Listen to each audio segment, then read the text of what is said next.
Oxygen, chlorine, neon, sodium, magnesium, aluminium, sulphur, phosphorus.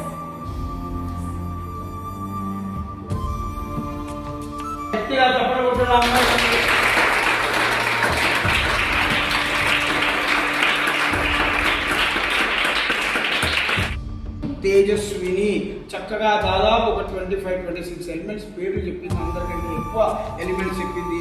Her memory is power. ఆమె మెమరీకి తర్వాత ఆమె చూపించిన ఇంట్రెస్ట్కి వీఆర్ రియల్లీ రైట్ కంగ్రాచులేటింగ్. ఆ అమ్మాయికి మేము కంగ్రాచులేట్. 8వ తరగతి చదువుతున్నాను. ఈరోజు మేము ఇగ్నైట్ సైన్స్ ల్యాబ్కి వచ్చాము. నేను 30, 25, 26 చెప్పినందువల్ల రజనీకాంత్ రెడ్డి సార్ మాకు ఫిజిక్స్ సార్ ఫ్యాకల్టీ సార్ మాకు ఇది ఇచ్చారు.